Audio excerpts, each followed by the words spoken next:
Sometimes God's work in our lives happens in stages. Today we explore a powerful story called Touch Me Twice, a story that reveals how Jesus sometimes heals us gradually, and how spiritual sight often comes in stages just like physical sight.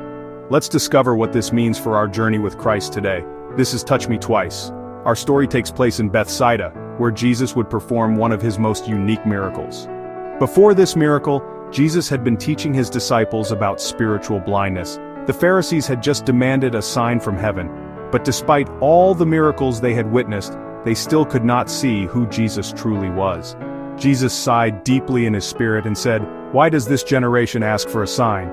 He reminded his disciples about the feeding of the 5,000 and the 4,000, but they still didn't understand the deeper meaning. Jesus asked them, "Do you have eyes but fail to see and ears but fail to hear?" It was in this context of spiritual blindness that they arrived at Bethsaida, and it was here that Jesus would demonstrate healing in a most unusual way. A blind man was about to experience God's touch in stages. Some people brought a blind man and begged Jesus to touch him. Jesus took the blind man by the hand and led him outside the village.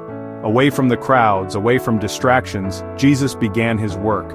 When he had spit on the man's eyes and put his hands on him, Jesus asked, "Do you see anything?" He looked up and said, "I can see people, they look like trees walking around." His sight was partial, unclear, like seeing through a fog. Once more Jesus put his hands on the man's eyes. This time when Jesus touched him, something different happened. Then his eyes were opened, his sight was restored, and he saw everything clearly. Perfect sight, complete healing.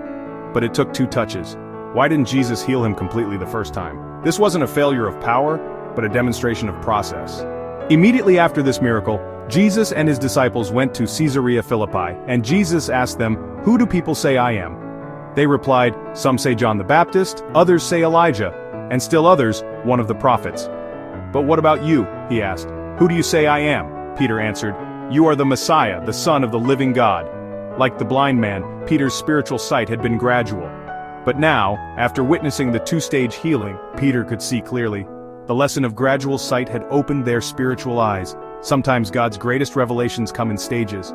Today we often expect instant transformation when we come to Christ. But like the blind man, our spiritual sight often develops gradually. We may find ourselves seeing people like trees walking around. Our understanding is partial, our vision unclear. And that's okay. It's normal. It's part of the process. The beautiful truth is that we can ask God to touch us again.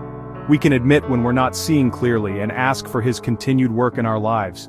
Because God is patient with our process, he knows that spiritual growth takes time, and when our sight becomes clear, we can help others on their journey too. So if you find yourself seeing only partially today, if your spiritual vision seems cloudy or unclear, remember the blind man of Bethsaida. Ask Jesus to touch you one more time. Trust the process, embrace the journey, and know that God's work in your life is perfect, even when it comes in stages.